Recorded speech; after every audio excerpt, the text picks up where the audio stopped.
Slaves Without Chains is the sermon topic at the center of my exclusive conversation with the renowned Reverend Jasper Williams, Jr. I'm Michael Reel, and this is ReelUrbanNews.com.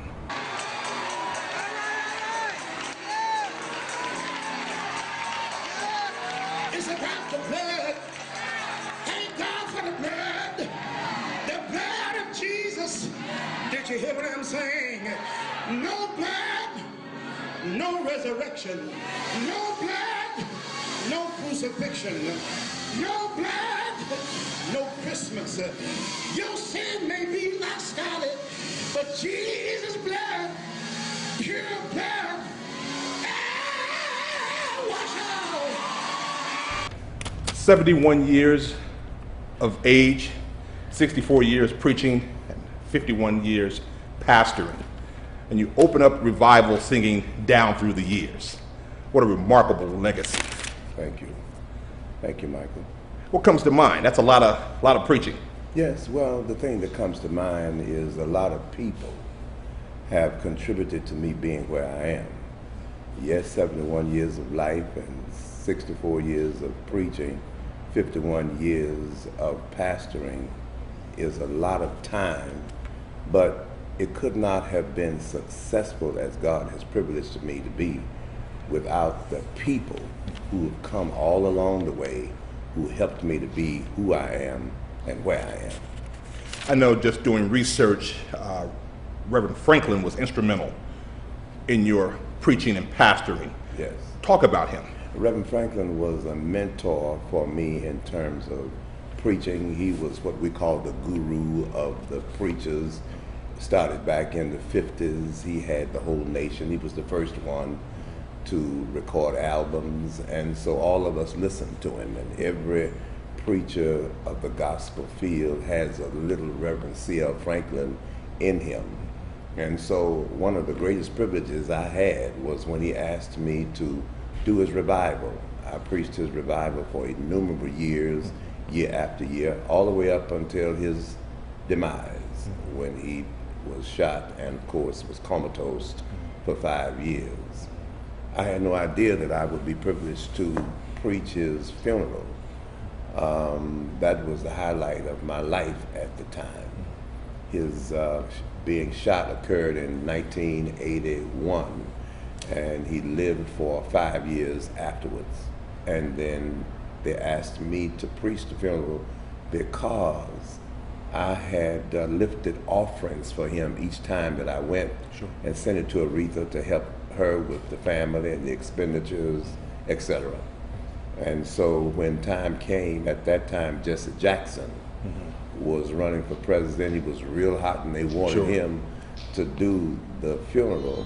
And then somebody asked, is Jesse the kind of preacher that Daddy would want to be preaching his funeral? And then, of course, Cecil, the son, called and asked me to do the eulogy. And it was one of those situations where time and providence came together on my behalf, and nothing can stop a bloom when it's the right time. With preaching, clearly comes a lot of responsibility.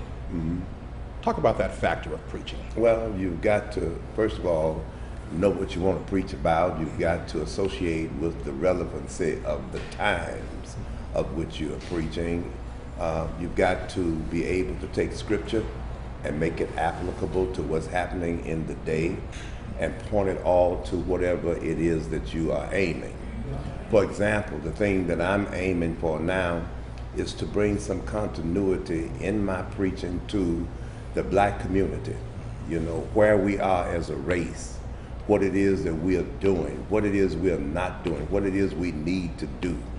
And so all of my sermons of late are geared around that.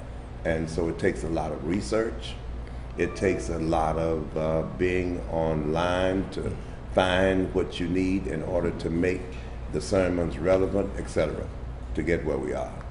No, just talking off camera, you shared that you preaching a sermon that's controversial in nature. Slaves Without Chains. Tell us about that.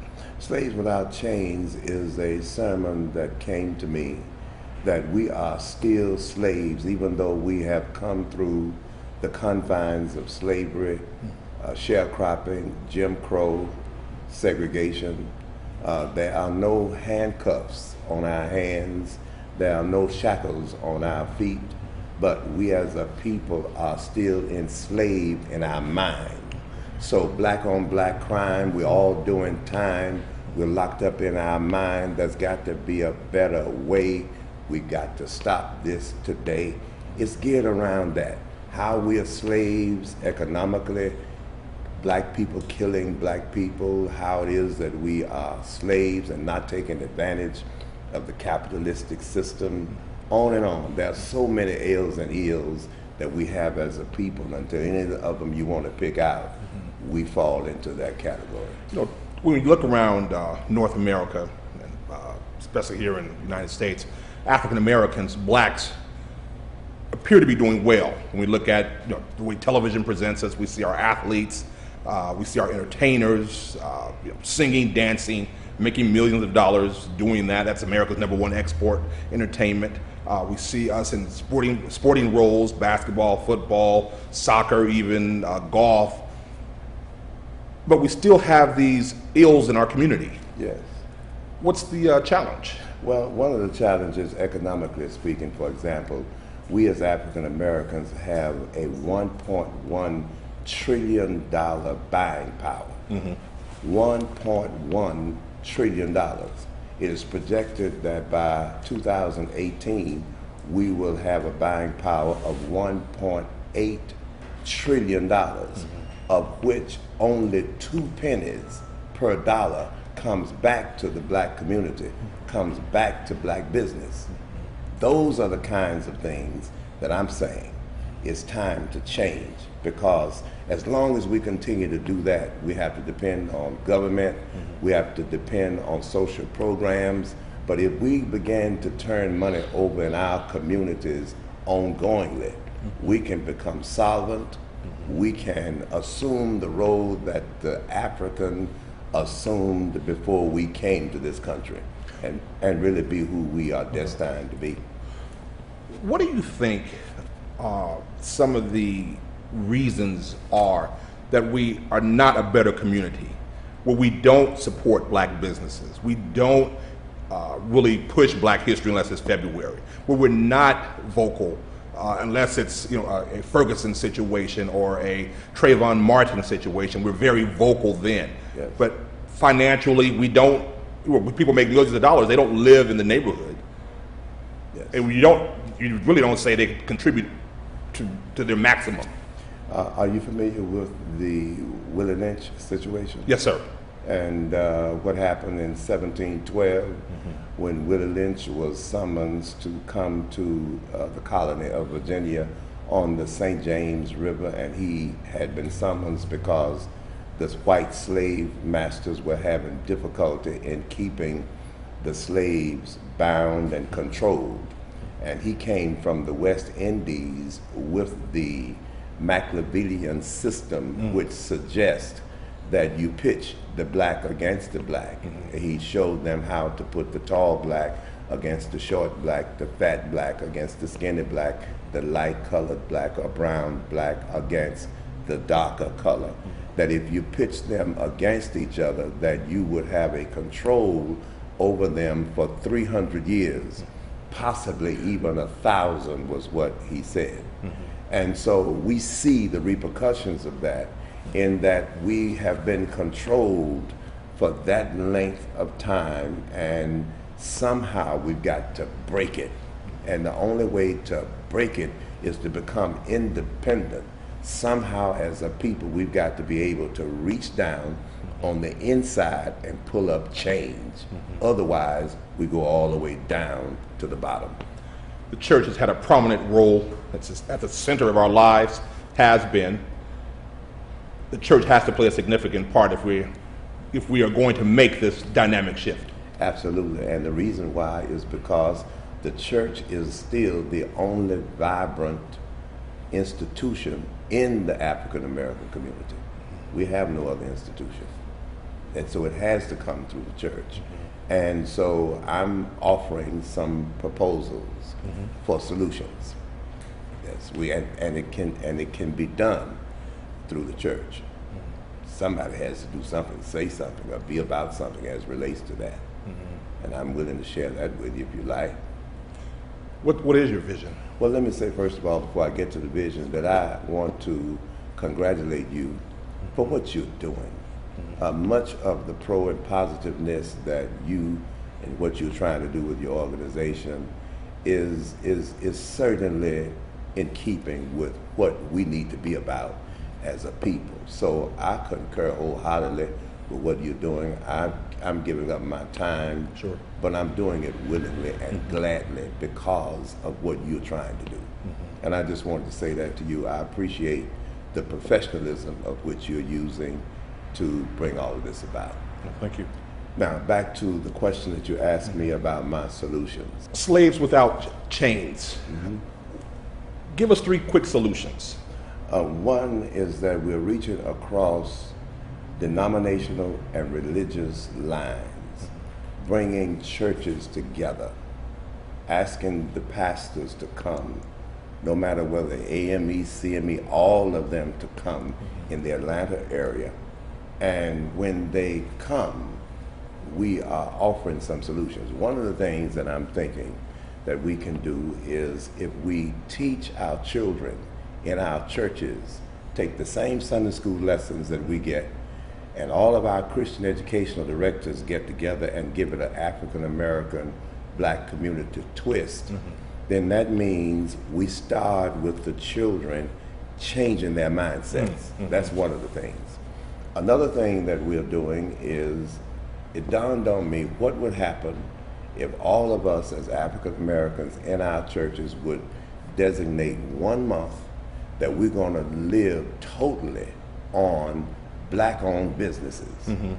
That all of our buying and all of our doing for a month, we will only do it with our businesses. And the way we will do that would take all of the people in our churches who have businesses and put them in a directory.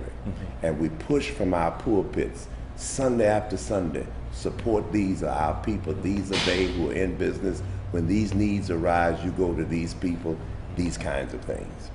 And then going to all of the boarded up buildings that are in our neighborhood, purchasing them or having people to give them to us at discounted rates or whatever.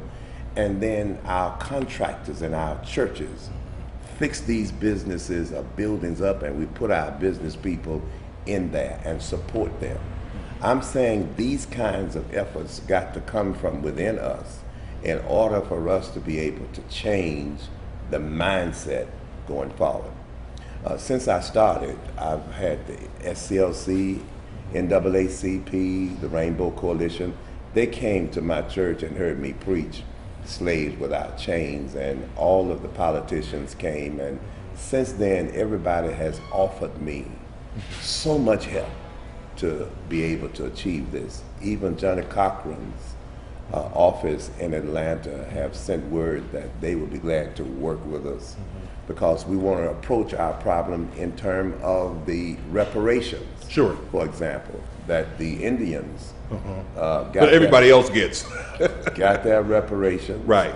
And Asians. yes, because they took their land. Sure.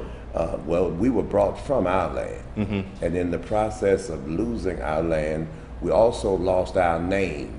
Okay. And so this is a basis, I feel, that we can start application for our reparations and bring in the SCLC and NAACP and all of our civil rights organizations together with our pastors across denominational and religious lines. I think will help us a lot. So this is a 21st century solution. Yes, it's one of the things that I prayed about. I feel that the Lord called me, and I answered the call in terms of saying what I wanted to do going forward, hoping that it would help to bring about change that we know is certainly a need for.